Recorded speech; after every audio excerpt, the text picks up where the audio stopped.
Bonjour, deuxième vidéo consacrée aux grandeurs composées, c'est-à-dire les grandeurs obtenues par multiplication et division de grandeurs physiques. Nous allons donc beaucoup travailler sur les conversions d'unités, les kilowatts-heure, les kilomètres par heure, les mètres par seconde, etc. Je vous propose donc une série de 4 questions sous la forme de QCM. Notre première question concerne l'énergie produite en 15 minutes par une éolienne de puissance 2 kW. Si vous en avez besoin, vous pouvez mettre en pause. Ici, on voit que parmi les réponses proposées, on a à chaque fois une unité de kWh.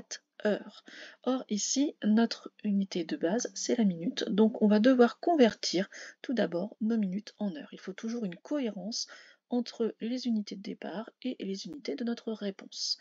Alors vous avez plusieurs façons de travailler comme d'habitude, soit vous travaillez vraiment avec des formules, soit vous travaillez par la logique. Alors, si on s'attache tout d'abord à la formule, en physique on vous dit que l'énergie c'est la puissance fois le temps. La puissance sera donc en kilowatts et le temps en heures, 15 minutes c'est 0,25 heures. Donc on va faire 2 fois 0,25, on va arriver à 0,5 kWh. Une autre façon de travailler, c'est de se dire que 15 minutes, c'est un quart d'heure. Donc 2 kWh, ce serait 2 kW pendant une heure. Donc en un quart d'heure, ce ne seront que 0,5 kW qui seront consommés. En deuxième question, on vous propose de convertir 90 km par heure. Alors ce qui est important ici, c'est de bien comprendre la notation de kilomètres par heure. Ici, vous avez un problème, on va dire, avec le langage courant. On dit toujours kilomètre-heure quand on parle dans la vie de tous les jours, mais ce sont bien des kilomètres par heure, c'est-à-dire des kilomètres divisés par des heures. Au niveau logique, ça correspond à en une heure, combien va-t-on faire de kilomètres? Ici, 90. Alors on peut déjà s'occuper de la première et de la dernière réponse, qui sont des unités qui sont plus proches de l'unité de départ que ensuite les mètres par seconde. Si en une heure je parcours 90 km/h, en une minute, combien vais-je parcourir? C'est ça, aller trouver les kilomètres par minute. On va donc parcourir 60 fois moins, et 90 divisé par 60, ça fait 1,5, donc absolument pas 5,4. Donc on sera à 1,5 km par minute. Ensuite, en kilomètres par jour, cette fois-ci, là on est sur une grandeur plus importante. Un jour c'est 24 heures. Donc on va prendre nos 90 km et on va les multiplier par 24. On n'arrivera pas à 180. Là ce serait une multiplication uniquement par 2. On va donc forcément avoir l'une des deux réponses en mètres par seconde. Alors ici, on va travailler de proche en proche et je vous propose de passer tout d'abord des kilomètres par heure en kilomètres par minute, puis en kilomètres par seconde et enfin en mètres par seconde. On était à 90 km par heure, donc on avait dit 1,5 km par minute. En divisant par 60. Alors là, je vous propose aussi de simplifier. 1,5 divisé par 60, c'est 0,15 divisé par 6. Ensuite, on va d'abord diviser par 3 et puis après par 2, ce sera le plus simple. Donc on sera à 0,025 km par seconde.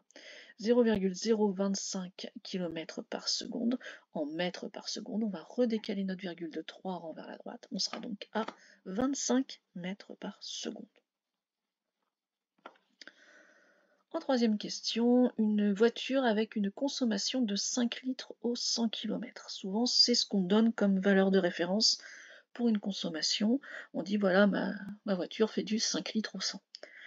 Et on vous propose d'aller l'exprimer dans une autre unité, et on vous propose donc les kilomètres par litre ou des litres par kilomètre. Alors ces deux grandeurs ont vraiment des significations différentes. Au niveau logique, les kilomètres par litre veulent dire avec 1 litre d'essence combien je vais faire de kilomètres, et les litres par kilomètre c'est pour 1 kilomètre combien vais-je dépenser de litres. Alors on peut déjà, grâce à ça, regarder un petit peu. Si on dépense 5 litres pour faire 100 km, pour faire 1 km, on ne peut pas dépenser 20 litres. Pour 1 km, on ne peut pas non plus dépenser 0,5 litres puisque ce serait 100 fois moins, ce serait 0,05 litres au kilomètre. Ensuite, si maintenant on est en kilomètres par litre, ça veut dire avec 1 litre, combien fait-on de kilomètres? Eh bien on fait 5 fois moins, c'est-à-dire qu'on fait 20 kilomètres par litre. Donc ici, de la proportionnalité nous permet simplement d'aller résoudre notre calcul. On peut aussi, pourquoi pas, faire vraiment, se dire des kilomètres par litre sont des kilomètres divisés par des litres, donc on va faire 100 divisé par 5. Voilà deux façons de raisonner, soit vraiment en travaillant sur les multiplications-divisions et en se référant aux unités, soit en travaillant par proportionnalité. Question suivante. Un automobiliste qui roule à une vitesse de 90 km/h à la place d'une vitesse de 80 km/h. On vous demande le gain en pourcentage sur son trajet. On peut faire ce gain qu'en pourcentage et pas en distance puisqu'on ne sait pas pendant combien de temps il a roulé. Alors ici, on est plus sur de la proportionnalité plutôt que sur du travail sur les unités. Donc si notre vitesse de base est de 80, alors comme on est dans les mêmes unités, je vais me permettre de ne pas les nommer à chaque fois. Donc si on est sur une vitesse de base de 80 et que l'on fait à la place du 90, on a donc un différentiel de 10. Ce différentiel de 10, ce sont des kilomètres par heure. Si on veut les ramener en pourcentage, c'est une proportion par rapport à la vitesse que l'on aurait dû avoir de base. Donc c'est une proportion par rapport à 80. Donc on va faire 10 sur 80, c'est-à-dire 1 sur 8. On va arriver à 0,125. 0,125 converti en pourcentage, on va multiplier par 100, donc 12,5%. Alors faites attention, les autres réponses qui sont proposées sont soit des problèmes de, par exemple 10%, on n'a pas ramené par rapport à la quantité de base, on n'a pas travaillé en proportionnalité, mais uniquement en gain en vitesse, donc juste en écart et pas en proportion. Et pour le 15%, non pardon, pour le 8%, c'est pour ceux qui auraient travaillé à l'inverse, c'est-à-dire qui auraient rapporté ces 10 km d'écart par rapport aux 90 km.